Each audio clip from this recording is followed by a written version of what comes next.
Shalom jemaat Tuhan yang berbahagia, pada malam hari ini kita akan memuji kebesaran nama Tuhan. Amin, haleluya. Mari kita bertepuk tangan bersama-sama. Kita akan masuki hadirat Tuhan dengan hati yang penuh rasa syukur. Haleluya.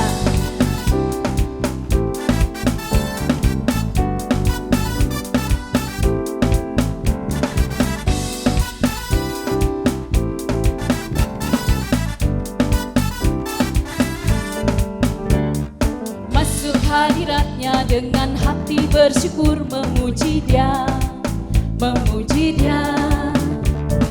Masuk hadiratnya dengan hati bersyukur, memuji Dia, memuji Dia. Beri puji dan hormat, tinggikan namanya.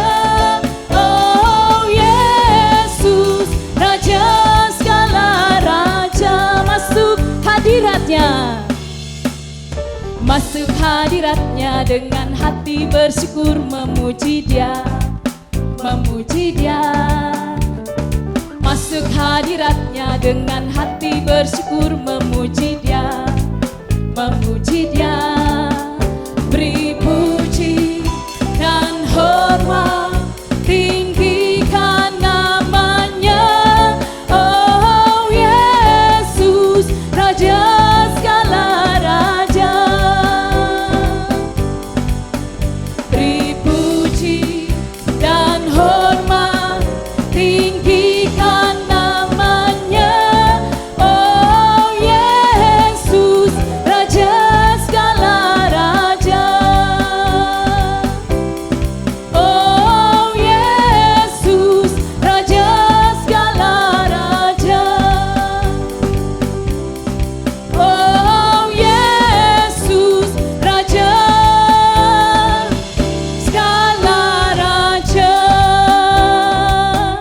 Amin, haleluya. Sorak-sorai bagi Allah kita yang dahsyat. Puji nama Tuhan. Kasih tos kanan kiri saudara, katakan besarkan nama Tuhan dan pujilah Dia. Amin, haleluya.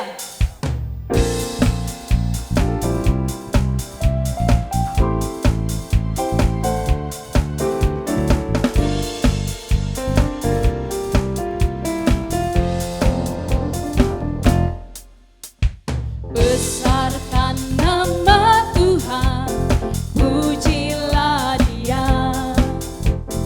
Kemurahannya besar, tiada terkira. Aku tak dapat balas betapa besar kasih-Nya. Oh, besarkanlah namanya, besarkan nama Tuhan. Besarkan nama Tuhan, pujilah Dia. Kemurahannya besar, tiada terkira. Aku tak dapat balas betapa besar kasih-Nya. Oh, besarkanlah namanya. Tuhan yang ajaib, Tuhan yang kuasa, Tuhan yang menolong hidupku. Haleluya. Tuhan yang ajaib, amin. Tuhan yang kuasa, jiwaku ditebus olehnya. Tuhan yang ajaib, Tuhan yang ajaib, Tuhan yang kuasa, Tuhan yang menolong hidupku. Haleluya. Tuhan yang ajaib, Tuhan yang kuasa, jiwaku ditebus olehnya. Jiwaku ditebus, jiwaku ditebus olehnya. Jiwaku ditebus olehnya.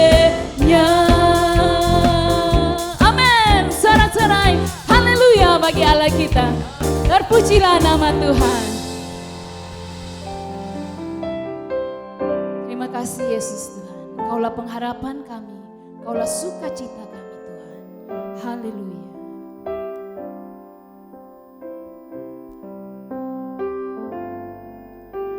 Tuhan, Kaulah pengharapanku. Ku percaya hanya kepadamu, Yesus. Kaulah perlindunganku, Engkau yang selalu ku puji. Tuhan, Kaulah pengharapan. Tuhan, Kaulah pengharapanku. Ku percaya hanya kepadamu, Yesus. Kaulah perlindunganku, Engkau yang selalu ku puji. Mulutku penuh dengan pujian kepadamu ya Yesus Tuhan. Sepanjang hari ku beri penghormatan kepadamu ya Allahku. Mulutku penuh dengan pujian kepadamu ya Yesus Tuhan. Sepanjang hari ku beri penghormatan kepadamu ya Allahku.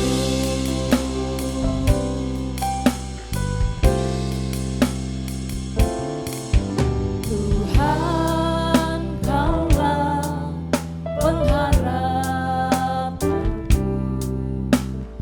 Percaya hanya kepadamu, Yesus. Kaulah perlindunganku, Engkau yang selalu ku puji. Mulutku penuh dengan pujian kepadamu ya Yesus Tuhan.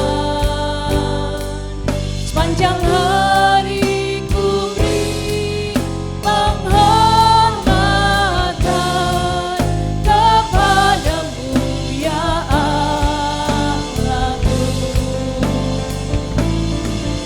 Mulutku penuh dengan pujian kepadamu ya Yesus Tuhan.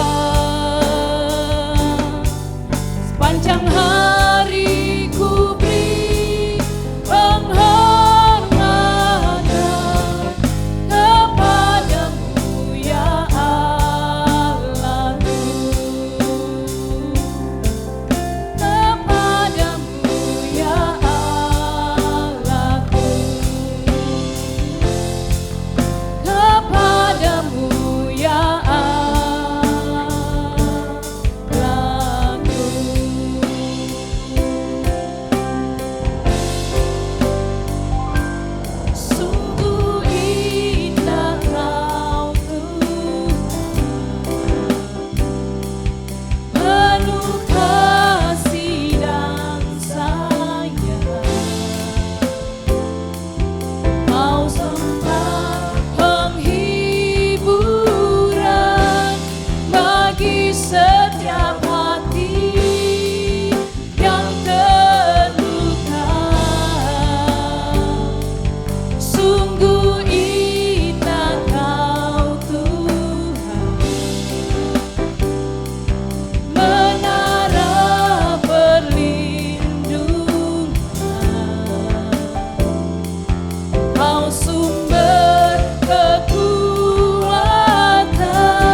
Shalom, saya percaya pujian dan penyembahan yang telah kita naikkan bersama membajak hati kita dan mempersiapkan hati kita untuk mendengarkan firman Tuhan.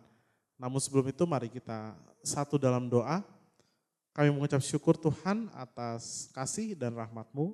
Kami kembali dipertemukan dengan firman-Mu Tuhan. Tuhan bangunkan kami dan buat kami sadar akan segala kelemahan dan ketidakmampuan kami. Biar Tuhan firman-Mu saja Tuhan yang menguatkan dan mengambil alih segala rencana dan jalan kami Tuhan. Karena kami percaya rencana dan jalan-Mu itu di atas jalan kami.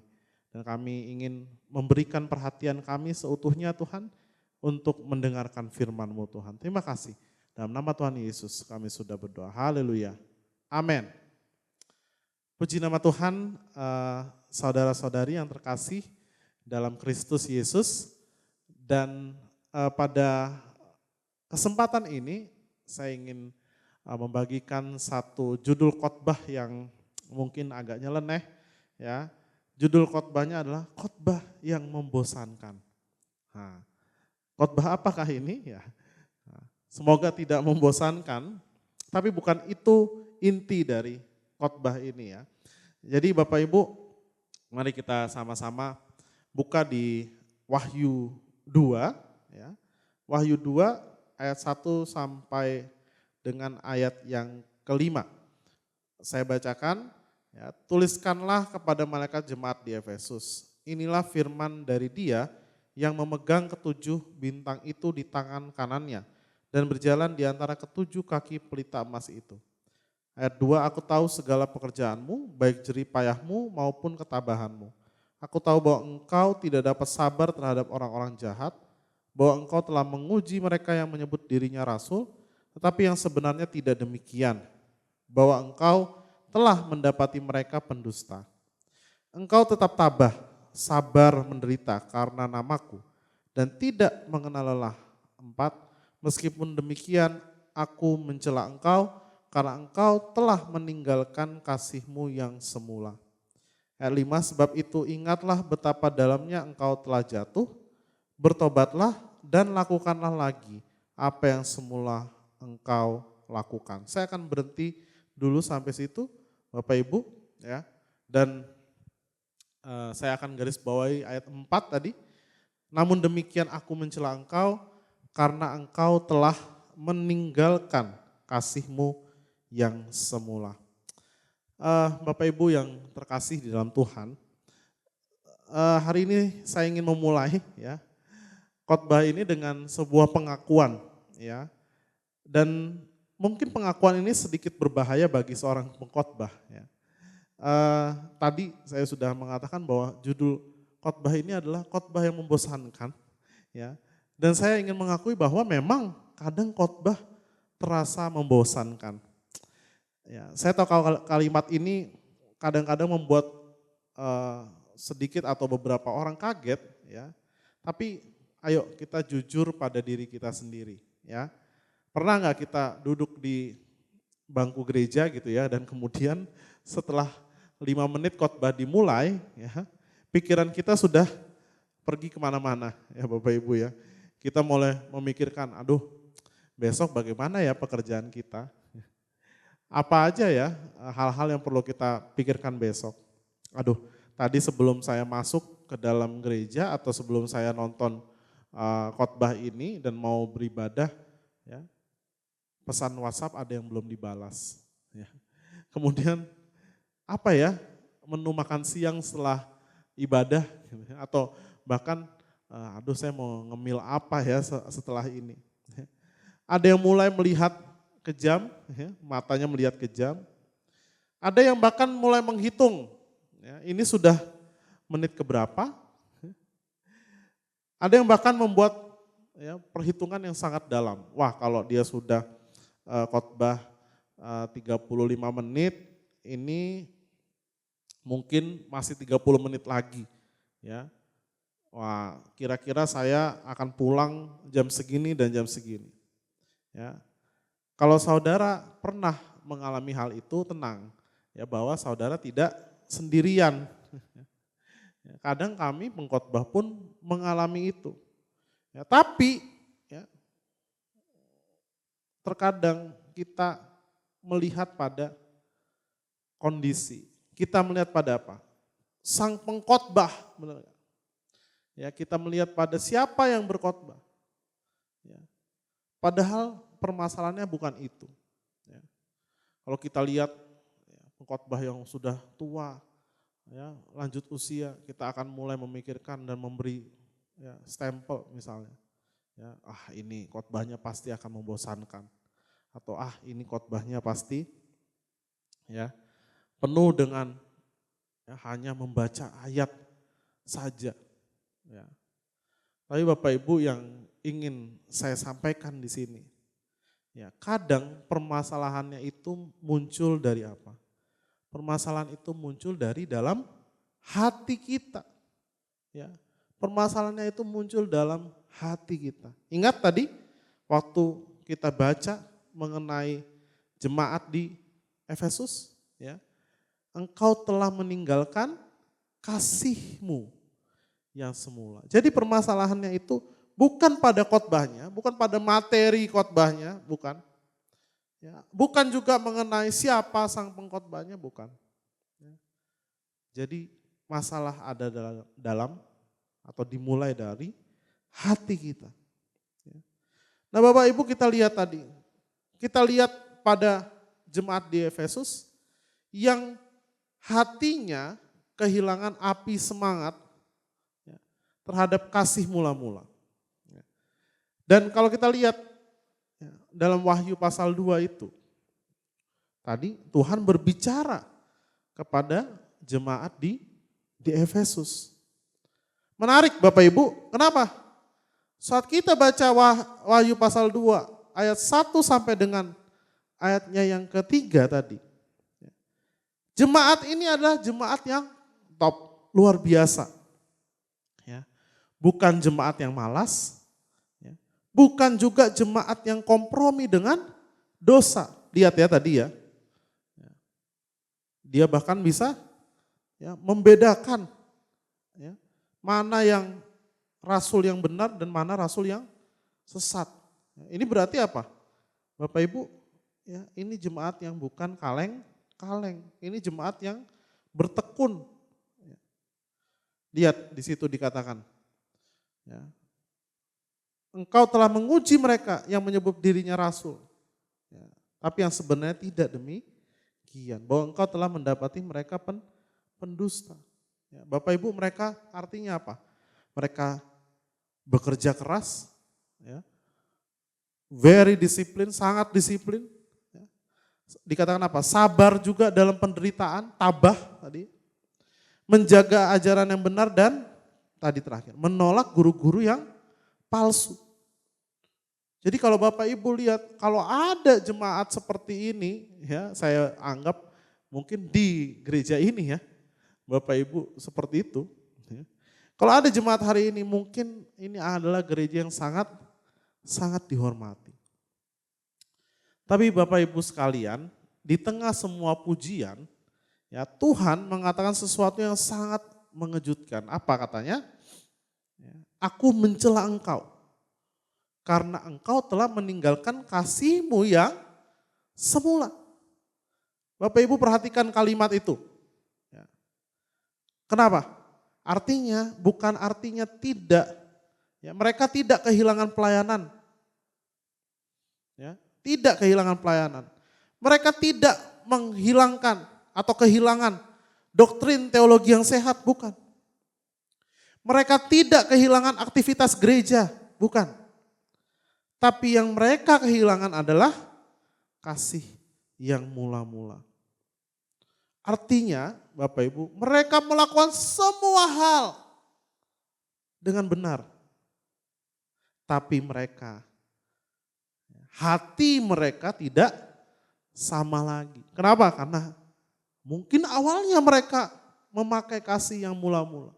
Tapi sekarang ini, ya, saat itu, ya, hati mereka sudah tidak lagi sama terhadap kasih yang mula-mula. Bapak Ibu perhatikan, Kadangkala kesibukan kita ya menjadikan kita seperti ini. Terlalu sibuk pada hal yang dilakukan. Tapi esensi dari hal tersebut tidak lagi kita mengerti. Perhatikan tadi ya yang saya katakan. Tidak kehilangan pelayanan, tidak kehilangan teologi atau doktrin yang baik, yang benar. Bahkan tidak kehilangan aktivitas gereja. Tapi Bapak Ibu, tetap Allah melihat pada hati. Ya, melihat pada hati Bapak Ibu. Nah, kita akan lihat di sini ya. Ada yang namanya suatu bahaya ya dalam yang namanya rutinitas rohani ya.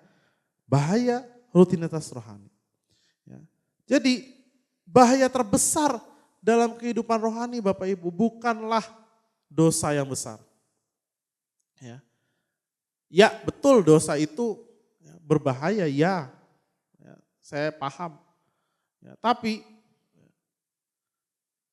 selain daripada dosa, ya, kalau kita menimbulkan ya, suatu rutinitas tanpa hati, tanpa suatu semangat dari dalam hati, itu sangat berbahaya. Jadi bahaya terbesar dalam kehidupan rohani bukanlah dosa besar, bukan juga skandal. Ya, kita sering bilang, wah ada gereja ya hamba Tuhannya ini dan itu, ya, skandal dan lain sebagainya.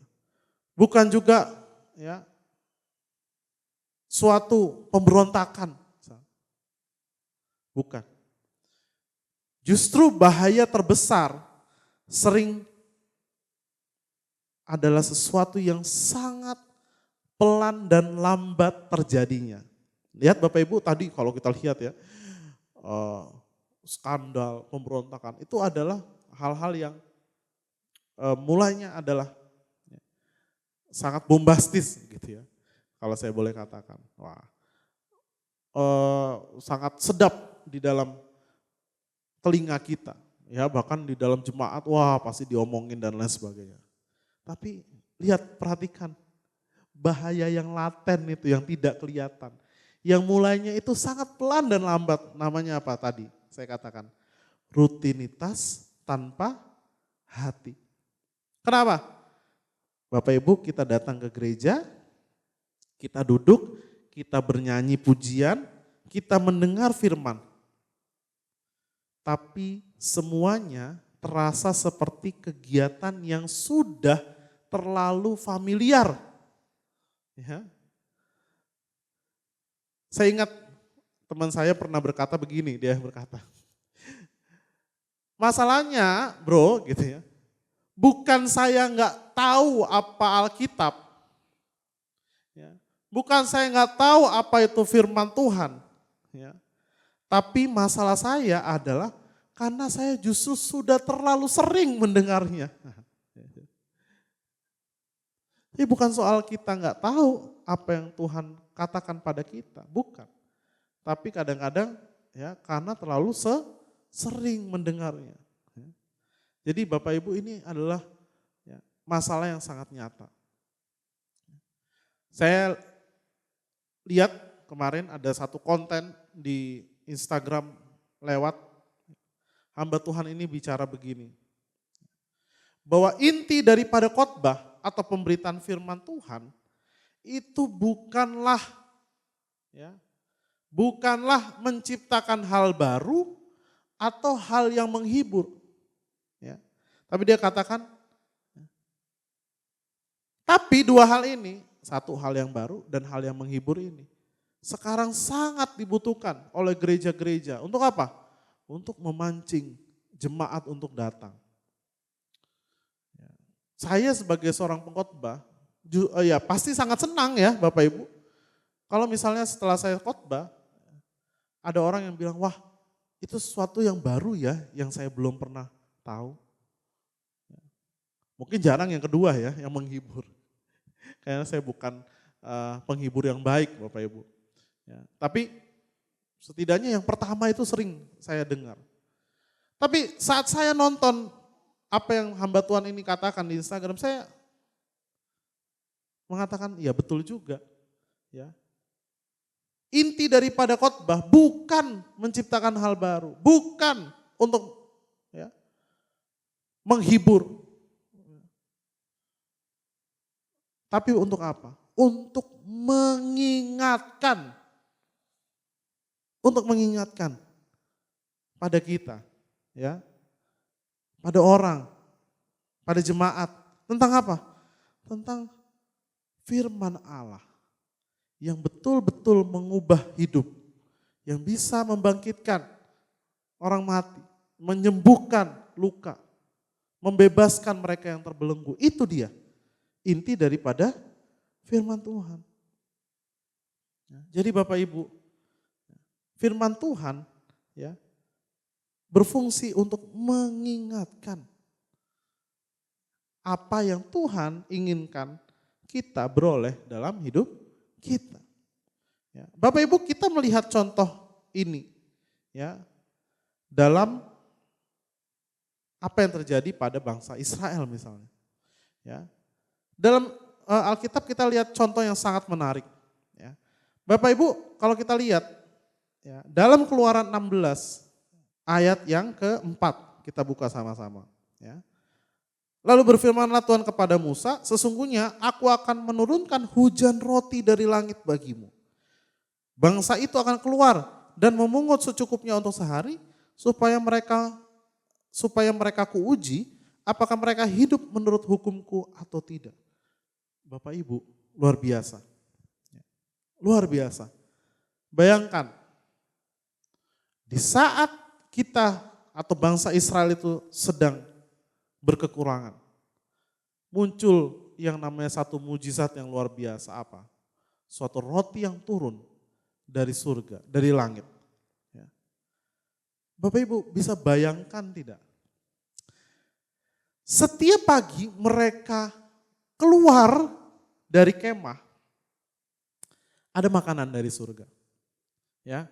Jadi ya, makan bergizi gratis atau MBG itu sudah dimulai dari zaman bangsa Israel. Nggak perlu SPPG, nggak perlu truk yang ngangkut makanan. Roti sudah tersedia di hadapan kemah mereka. Bayangkan Bapak Ibu, ya betapa luar biasanya ini. Ya, dan yang lebih luar biasa adalah roti ini, ya, atau makanan ini, ya, itu disediakan setiap hari, ya, setiap hari cukup. Itu satu. Ini luar biasa. Ya. Tidak boleh diambil lebih. Ada prinsip hidup di sini Bapak Ibu yang coba diajarkan Tuhan. Oke? Kalau diambil berlebihan maka akan ya, justru menimbulkan ya, sakit penyakit, ya kan berlumut dan rusak gitu ya. Tapi kalau di hari Sabat ya maka mereka bisa ambil lebih dan tidak akan rusak.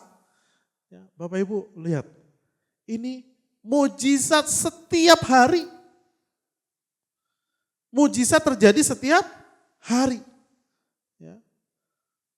Kalau ini terjadi Bapak Ibu hari ini, maka kita akan membuat berita internasional. Ya, makanan dari langit ditemukan di Timur Tengah. Ya, itu headline-nya ya Bapak Ibu. Tapi bayangkan Bapak Ibu apa yang terjadi. Ya. Beberapa waktu kemudian, mereka mulai apa? Mereka mulai mengeluh. Ya, mereka mulai mengeluh. Ya. Lihat di Bilangan 11. Ya, di Bilangan 11 dibilang apa? Mereka mulai bosan. Mereka mulai bosan dengan mana? Ya, mereka mulai bosan dengan mujizat. Loh, bayangin tadi ya.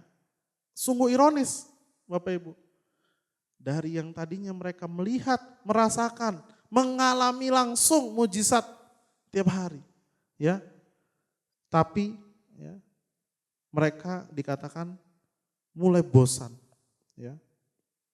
Lihat di ayat bilangan 11 ayat 7. Ya.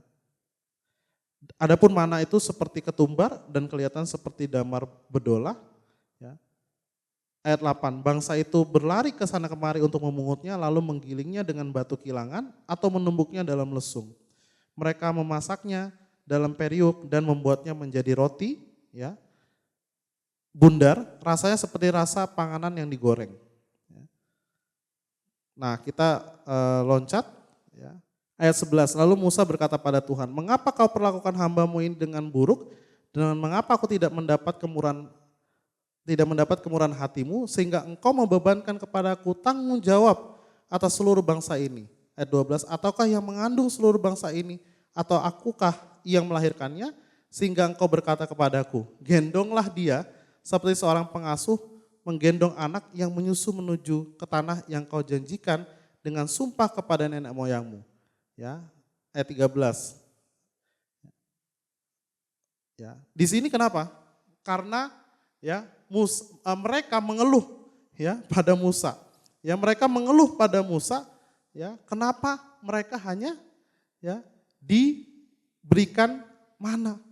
Ya. Mereka maunya apa? Mereka mau daging Bapak Ibu, ya. Mereka mau daging. Bayangkan, ya. Hal ini kita lihat di mana? Ya. Di ayat 4. Ya. Segerombolan orang yang ada di antara mereka sangat menginginkan daging. Lihat ya. Dan orang Israel pun menangis serta berkata, siapakah yang akan memberi kita makan daging? Ayat 6, tapi sekarang kita kurus kering, tidak ada apapun kecuali mana ini saja yang kita lihat. Bapak Ibu, ironis, sekali lagi ironis. Ya. Tapi kalau misalnya kita lihat, ya, mengapa orang bisa bosan dengan yang namanya mujizat? Karena sebenarnya manusia, ya, ini kita garis bawahi, manusia punya kemampuan luar biasa untuk terbiasa dengan hal yang luar biasa Bapak Ibu. Kalau hal yang luar biasa itu terjadi berulang kali, itu menjadi hal yang biasa dan kita menjadi terbiasa dan bahkan bosan. Mungkin Bapak Ibu mengatakan, ya, kalau begitu, ya, kenapa ya, Tuhan itu enggak menampakkan dirinya langsung pada kita? Ya. Kami sudah bosan dengan firman Tuhan yang setiap hari di mimbar, ya, dikatakan seperti ini dan seperti itu. Bukankah kita sama seperti bangsa Israel? Ya, yang mengatakan, wah udahlah kami udah terbiasa dengan mujizat. Dan pun gitu ya, Yesus menampakkan diri, hal yang sama pun juga terjadi Bapak Ibu. Ya, jangan bingung, kenapa? Hal yang sama terjadi di mana? Dalam kehidupan Yesus. Nah ini yang saya katakan suatu bahaya terhadap familiaritas. Ya. Kalau kita sudah familiar terhadap sesuatu, maka hal itu ya menunjukkan apa? Menjadikan kita bosan dan itu menjadi bahaya. Ya. Bapak Ibu, dalam Matius 13 saat Yesus datang ke Nazaret, ya, ingat bahwa Nazaret ada tempat atau kota di mana ia dibesarkan. Ya. Kota di mana ia dibesarkan. Apa yang dikatakan oleh orang-orang di sana? Bukankah ini anak tukang kayu? Bukankah kami kenal keluarganya? Itu loh, Yesus itu yang dari kecil ya berada di rumah anak tukang kayu. Kami kenal kok dengan keluarganya. Karena hal ini. Ya, mereka merasa terlalu mengenal Yesus, Bapak Ibu. Ya, karena justru ya, waktu mereka melihat Yesus, ya, pribadi Yesus, mereka malah menjadi orang yang tidak menghormati dia. Ya. Akhirnya apa? Akhirnya ya, Yesus tidak membuat mujizat sama sekali di situ. Perhatikan. Bukan artinya kita tidak boleh kenal Yesus. Ini jangan salah artikan. Atau kita tidak boleh. Ya. Bukan. Tapi karena kita anggap dia menjadi sesuatu yang biasa. Menjadi sesuatu yang rutin. Ya. Menjadikan apa? We are less respect. Ya, kita ya, rasa hormat kita. Rasa pengabdian kita, rasa kagum kita, itu menjadi kurang gitu ya Bapak Ibu ya. Nah ini yang menjadi masalah, bahaya dari familiaritas. Nah Bapak Ibu, yang perlu saya tekankan, bahwa firman Tuhan sesungguhnya tidak pernah membosankan. Kita perlu paham satu hal yang sangat penting, bahwa firman Tuhan itu tidak pernah kehilangan kuasanya.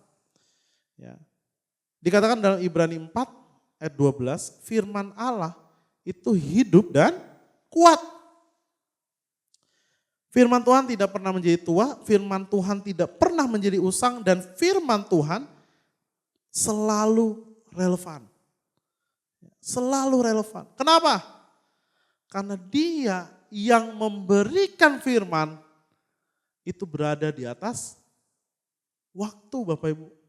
Di atas waktu dan di atas tempat. Ya. Kita mungkin kadang merasa bahwa, oh bisa nggak ya saya masih ngomong tentang hal yang kayaknya kelihatan sangat kuno. Ya. Pernikahan gitu ya. Wah, ya, hamba Tuhan sering bicara mengenai pentingnya ya lembaga pernikahan atau perkawinan. Ya, di tengah ya bangsa ya, yang sudah sangat modern, misalnya, wah di situ firman Tuhan dianggap kuno, ya, dianggap konservatif. Padahal yang sekali lagi saya katakan, bahwa firman Tuhan tidak pernah menjadi usang, tidak pernah tidak relevan, selalu relevan. Kenapa? Dia yang memberi firman itu berada di atas ruang dan waktu. Karena dia berada di atas ruang dan waktu, maka Bapak Ibu, firman Tuhan akan selalu relevan, akan selalu long lasting. Ya. Jadi sekali lagi, kalau firman Tuhan tidak berubah, ya, firman Tuhan selalu relevan. Tapi kalau firman Tuhan terasa membosankan, ya, bukan firman yang berubah, tapi apa? Hati kita yang mulai dingin. Hati kita yang mulai dingin. Saya ingin bukakan satu lagi ya, satu kisah. Kadang juga kita salah mengerti, Bapak Ibu, bagaimana Tuhan bekerja. Kita ingin pengalaman rohani yang sangat spektakuler. Kita ingin sesuatu yang dramatis. Ya, tadi saya katakan. Ya. Tapi Tuhan seringkali bekerja dalam hal yang sangat sederhana. Ya. Salah satu kisah yang paling saya suka dari Perjanjian Lama itu adalah dalam 1 Raja-Raja 19. Di situ dikatakan Elia ya, mengalami yang namanya suatu jurang ya, di mana dia ya, jatuh secara mental. Ya, secara mental. Kenapa? Setelah melalui mujizat yang luar biasa, ya, Ada api turun dari langit, membakar musuh-musuhnya, nabi-nabi palsu, nabi-nabi Baal. Tapi ternyata hal itu tidak membawa perubahan hati ya dari raja dan ratu di masa itu. Ya malah apa? Dikatakan tangkap itu Elia, ya, hukum dia mati. Bayangkan Bapak Ibu, mujizat yang sangat besar terjadi, tapi hal ini tidak bisa merubah. Ya, itu kan tadi yang dramatis itu. Lantas apa yang terjadi pada Elia? Dia putus asa. Tadi saya bilang ada jatuh dalam suatu lubang secara mentalitas. Ya. Down lah kalau orang sekarang bilangnya down. Ya. Dia down. Ya. Maka apa yang dikatakan sama Tuhan, bertobatlah gitu ya. Enggak ya. Tuhan justru apa? Ya. Membiarkan dia apa? Tidur. Membiarkan dia apa? Makan. Bahkan disuruh, ya, malaikat disuruh masak gitu ya. Buat Elia. Terus dia naik ke atas gunung. Apa yang terjadi? Ada angin besar lewat. Tapi Elia tahu, ya Tuhan tidak ada dalam angin itu. Ada apa lagi? Ada gempa bumi yang besar. Tapi dia tahu, ya Tuhan tidak dalam angin, ya atau gempa bumi itu. Ada api yang besar, tapi Tuhan tidak ada di sana. Tapi saat ada suara yang lembut, ya, hujan yang gemericik, angin yang basah, ya, Tuhan ada di sana. Bapak Ibu, seringkali kita nggak perlu pengalaman rohani yang spektakuler, ya, api, gempa, ya, angin yang besar, enggak. Ya. Yes, there will be times, mungkin akan ada waktunya. Saya nggak bilang bahwa KKR dengan 10.000 orang, mujizat yang luar biasa, itu tidak akan mengubahkan hati. Bukan, saya nggak bicara itu. Puji Tuhan untuk itu. Ya. Tapi terkadang kita salah memahami bahwa Tuhan harus seperti itu. Kalau nggak kayak gitu saya bosen Tuhan. Kalau pendeta yang tua, yang datang ke gereja, yang memberikan khotbah, saya nggak bisa Tuhan. No, hati-hati Bapak Ibu. Ya, jangan mengotak-otakkan cara Tuhan bekerja. Sekali lagi, ya, Tuhan datang dalam suara yang lembut. Seringkali kehidupan rohani tidak dibangun dari pengalaman yang spektakuler. Tapi oleh apa? Kesetiaan dalam hal kecil. Betapapun misalnya membosankan hamba Tuhan itu. Tapi selama yang dibicarakan, selama apa yang keluar dari mimbar itu adalah kebenaran firman Tuhan. Bapak Ibu, saya mau tekankan pada hari ini. Ambil firman Tuhan itu. Artinya apa? Masih ada bagian dari firman Tuhan yang belum kita lakukan. Kalaupun kita sudah mendengar itu berkali-kali dalam hidup kita. Bapak Ibu, kabar baiknya tadi kalau kita bilang di Wahyu 2 ayat 4, ya, itu celaan Tuhan untuk, ya, jemaat di Efesus. Kabar baiknya, ya, di ayat 5 langsung dia mengatakan apa? Ingatlah, ada 3 langkah di sini. Ingatlah, bertobatlah, dan lakukan lagi apa yang semula engkau lakukan. Bapak Ibu, 3 langkah. Ingat, ya. Ingatlah bagaimana dulu kita mencintai Tuhan. Apa yang sudah dia perbuat bagi hidup kita. Ya, mungkin tadi yang Bapak Ibu mengalami perjumpaan dengan dia dalam suatu KKR yang besar, ya, yang sangat spektakuler, ada mujizat. It's okay, it's very good, itu sangat baik. Anda perlu ingat momen itu dan jangan lupakan, gitu ya. Jangan justru sekarang Anda sudah bergereja, aktif melayani, hal itu menjadi suatu rutinitas. ingat ya kasih mula-mula Anda. Bagaimana Anda dulu ya berapi-api. Kedua apa? Bertobat tadi. Ya, akui bahwa hati kita sudah mulai menjadi dingin ya, dan ayo kembali menyalakan kembali ya, dan sehingga hal yang tadi ketiga dikatakan, lakukan lagi apa yang semula engkau lakukan. Mulai lagi berjalan bersama Tuhan. Ya, cari itu semangat ya. Tiap hari kita membaca Alkitab pasti ada suatu hal yang baru yang Tuhan ingin bicara kepada kita. Bapak Ibu, sekali lagi mungkin untuk menutup ya. Mungkin khotbah ini terasa sederhana atau bahkan tadi saya katakan terasa membosankan. Tapi jika Roh Kudus ya, ingin berbicara pada hati kita, maka ini bukan khotbah yang membosankan Bapak Ibu. Ya, tapi masalahnya sekali lagi saya tanya, apakah hati kita masih mencintai Tuhan seperti dahulu? Jika hari ini kita merasa iman kita mulai dingin, Tuhan masih memanggil kita kembali. Dia berkata, ayo kembalilah kepadaku. Dan ketika hati kita kembali menyala, maka firman Tuhan tidak akan pernah terasa membosankan lagi.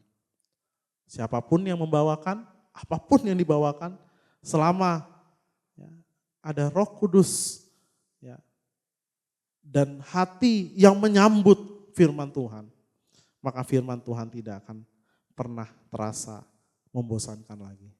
Amin. Mari kita satu hati untuk kita berdoa meresponi firman Tuhan ini. Kami percaya Tuhan bahwa dulu, sekarang, dan selama-lamanya firman-Mu berkuasa. Firman yang sama yang menyembuhkan mereka yang sakit, yang memulihkan hati yang terluka, yang mengeluarkan orang-orang dari penjara, dari kungkungan kehidupan yang lama, mereka yang berdosa dan jatuh dalam dosa. Tuhan, kami percaya firman Tuhan itu sama dan kuasanya tetap sama, karena Engkaulah saja yang berfirman. Hamba berdoa pada kesempatan kali ini Tuhan, siapapun yang sekarang sedang menonton di rumah, sedang merasa bosan, merasa hidupnya tidak kemana-mana lagi, merasa sudah jenuh dengan rutinitas rohani mereka Tuhan. Tuhan, kembalikan semangat itu, api itu Tuhan kepada kami. Buat kami menjadi seperti dulu lagi. Ada kasih mula-mula Tuhan. Bagi kami yang masih bersemangat, Engkau jaga Tuhan semangat ini. Biar Tuhan kami terus dan terus Tuhan mau mendekat pada sumber firman itu. Sehingga Roh Kudus-Mu yang membangkitkan bagi kami kasih yang mula-mula itu Tuhan. Tuhan, hamba berdoa dan bagi mereka yang sedang dalam keadaan lemah tubuh, keadaan-keadaan yang tidak bisa kami sebutkan satu persatu, keadaan finansial, keadaan hubungan yang rusak, Engkau saja yang memulihkan dan Engkau saja yang memberikan kepada mereka keutuhan bagi kehidupan mereka. Dalam nama Tuhan Yesus, hamba telah berdoa. Haleluya. Amin. Puji Tuhan. Saya percaya firman Tuhan yang telah dibagikan pada kesempatan kali ini membangkitkan baik hati kita, iman kita, dan bagi Bapak Ibu yang ingin memperluas kerajaan Tuhan melalui pemberian ya bagi Tuhan, silakan dapat transfer di layar kaca Bapak Ibu, informasinya ada, dan mari saya undang Bapak Ibu untuk memberi. Puji nama Tuhan. Demikian program kita pada kesempatan kali ini. Saya percaya firman Tuhan yang terus mengawal Bapak Ibu dan melindungi dan melingkupi kita semua sampai pada kesudahannya. Sampai kita ketemu di lain kesempatan, Tuhan Yesus memberkati. Shalom saudara sekalian, terima kasih telah bergabung bersama dengan kami. Kami percaya saudara diberkati dengan firman Tuhan yang baru saja disampaikan. Saat ini, jika saudara ingin memberikan persembahan, saudara dapat transfer ke rekening gereja yang tertera di layar kaca saudara. Juga tersedia nomor rekening yang khusus untuk mendukung pelayanan misi. Melalui website, YouTube, dan Facebook kami, saudara dapat mendengarkan ayat-ayat Alkitab khusus mengenai kesembuhan yang dibacakan dalam bahasa yang bisa saudara pilih. Dan saat ini sudah tersedia dalam bahasa Indonesia, Inggris, Hindi, dan Mandarin. Bagi para lansia, kami mengadakan pertemuan khusus untuk Bapak dan Ibu setiap bulan di minggu keempat pada hari Senin pukul 6 sore melalui aplikasi Zoom. ID Zoom dan password ditampilkan di layar saudara. Komunitas WOW, Women of Word, komunitas pemberdayaan kaum wanita untuk terus diperlengkapi dan diurapi menjadi seperti yang Tuhan kehendaki. Komunitas WOW akan ditayangkan setiap hari Rabu pada pukul 7 malam melalui YouTube. Dan saat ini diperuntukkan bagi semua kaum wanita yang berusia 18 tahun ke atas. Komunitas WOW juga mengadakan doa bersama setiap hari Senin, Rabu, dan Jumat pukul 5 pagi melalui aplikasi Zoom. Untuk informasi apapun yang saudara perlukan berkaitan dengan pelayanan gereja kami, silakan kunjungi website kami www.sifds.org. Terima kasih, Tuhan Yesus memberkati.